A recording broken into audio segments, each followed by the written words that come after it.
Hello मेरे सम्मानित साथियों, नमस्कार। मैं विराम फिजिक्स की क्लास में आपका स्वागत करता हूं। आप लोगों का प्यारे साथियों, आप लोग बड़े उत्साह के साथ जो मेरी क्लास ले रहे हैं, मेरे वीडियो को देख रहे हैं, चैनल को सब्सक्राइब कर रहे हैं, पसंद कर रहे हैं।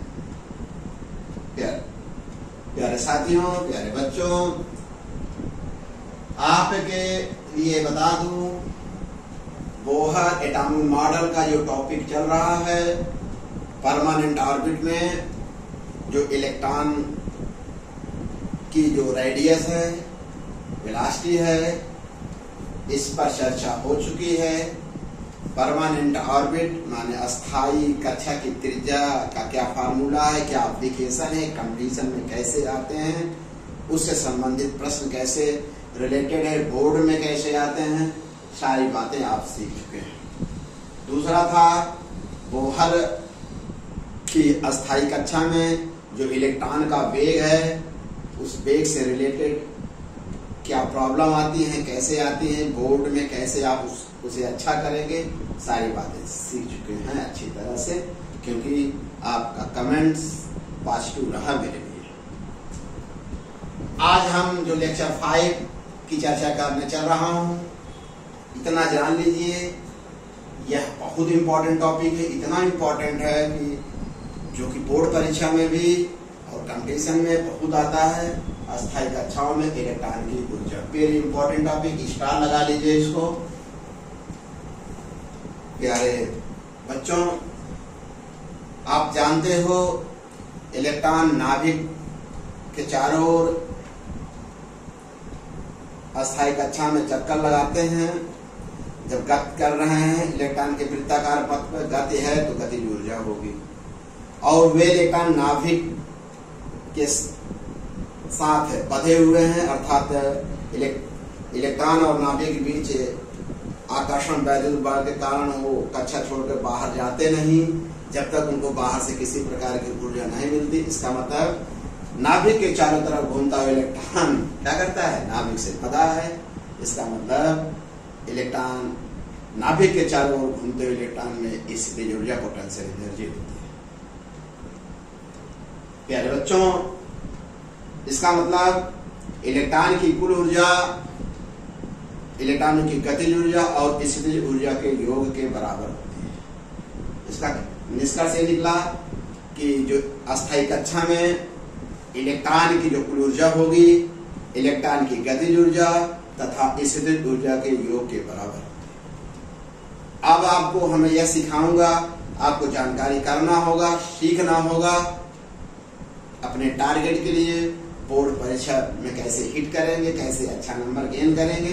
इसके लिए पहले हम आपको अस्थाई कक्षा में इलेक्ट्रॉन की गतिज ऊर्जा क्या है उसके संबंध बताएंगे, फिर स्थितिज ऊर्जा, पोटेंशियल एनर्जी क्या है उसके बारे में, फिर दोनों को जोड़ने बुलाएगा। यही मौलिक कंसेप्ट है। आइए प्यारे बच्चों, मान लीजिए तो इसका फिगर, यानी अस्थाई कक्षा में इलेक्ट्रॉन की जो गतिज ऊर्जा होती है कि एन लिखेंगे half m v n square, जहां एम इलेक्ट्रॉन का द्रव्यमान है, वी एन जो है अस्थाई कक्षा में घूमते इलेक्ट्रॉन का वेग है। प्यारे बच्चों, हम जानते हैं, आप लोग जानते हो, एन भी अस्थाई कक्षा में इलेक्ट्रॉन का वेग होता है वी एन। चर्चा हो चुकी है पिछले लेक्चर में, अच्छी तरह से सीख चुके हो। V n equal to z e square, क्या होता है, z e square upon 2 h epsilon not n. यह इक्वेशन नंबर 2 बना दीजिए। अब क्या करें बेटा, समीकरण 2 का मान 1 में, अर्थात वी एन की जगह ये वैल्यू रख देंगे, समीकरण 2 का मान 1 में रख दीजिए।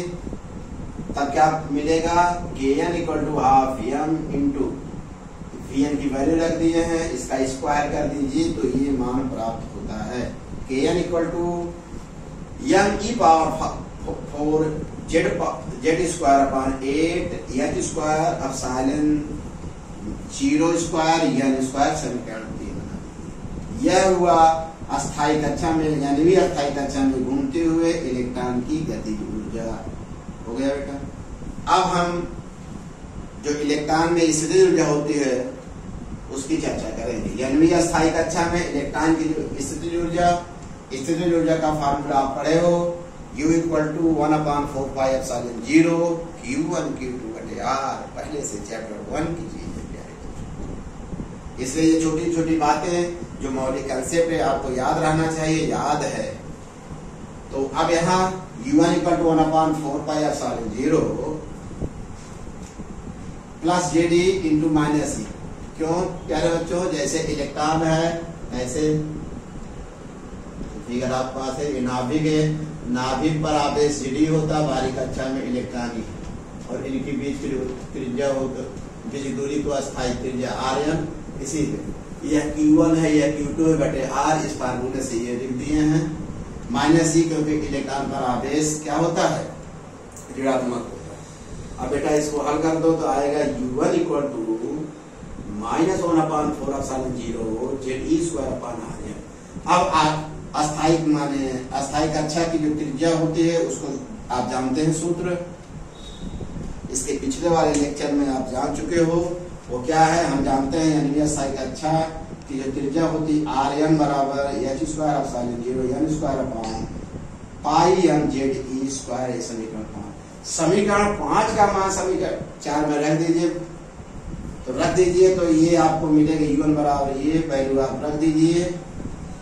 जब इसको क्या करेंगे तो पाई से पाई कैंसिल आउट हो जाएगा, ये वैल्यू आ गई। यह अस्थायी कक्षा में यानी भी अस्थायी कक्षा में इलेक्ट्रॉन की स्थिति तो देखो कुल ऊर्जा यानी भी अस्थायी कक्षा में इलेक्ट्रॉन की कुल ऊर्जा क्या की बेटा? En = Kn + E1। Kn की वैल्यू आप प्यारे बच्चों निकाल चुके हो, U1 का मान निकाल चुके हो। ये दोनों मान रख दीजिए।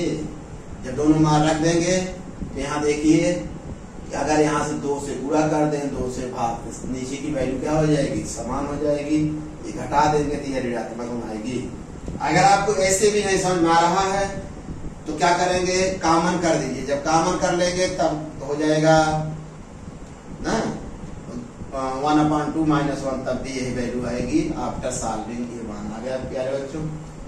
जो कांस्टेंट वैल्यू है एक क्वेश्चन बना दीजिए। ये कर दिए। ये भी नियत है मास ऑफ इलेक्ट्रॉन, ये भी कांस्टेंट है, ये भी सब कांस्टेंट। इसको एक क्वेश्चन बना दीजिए। समीकरण 7 से स्पष्ट है। यानी भी अस्थायी समीकरण 7 से स्पष्ट है।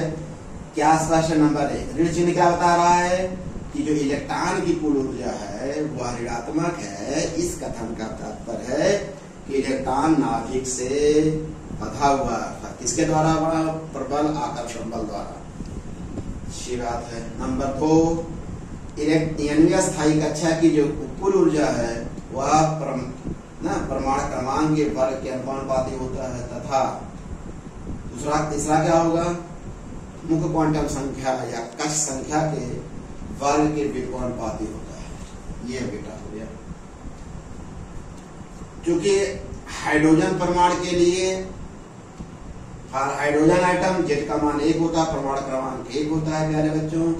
इसलिए En = जहां जेड है वहां 1 कर दीजिए, ये मान आ गया। यह हाइड्रोजन परमाणु के लिए है। यहां से समीकरण 8 बनेगा। अब समीकरण 8 से स्पष्ट है En यानी अस्थायी कक्षा की जो कुल ऊर्जा होगी वह कक्ष संख्या या मुख्य क्वांटम संख्या के वर्ग के व्युत्क्रमानुपाती होती है। इसका मतलब जैसे जैसे कक्ष संख्याओं की संख्या बढ़ेगी उसकी ऊर्जा धीरे धीरे क्या होगी? घटती, उसी क्रम में घटती जाएगी। प्यारे बच्चों यह यहाँ तक हो गया। यह एक सुंदर सा डेरिवेशन हम कर दिए। आपको अच्छी तरह से समझ में आ गया होगा। फिर नेक्स्ट हमारा जो लेक्चर होगा इसी से रिलेटेड इसकी फिजिक्स की चर्चा होगी। उस लेक्चर को आप किसी कीमत में मिस मत करिएगा। अगर वह लेक्चर आपको समझ में आ जाएगा, नेक्स्ट लेक्चर आपको समझना पड़ेगा और इतना सरल भाषा में उसको समझाएंगे कि आपके लिए न्यूमेरिकल एकदम आसान हो जाएगा। ओके बेटा, मिलते हैं नेक्स्ट लेक्चर में आपको।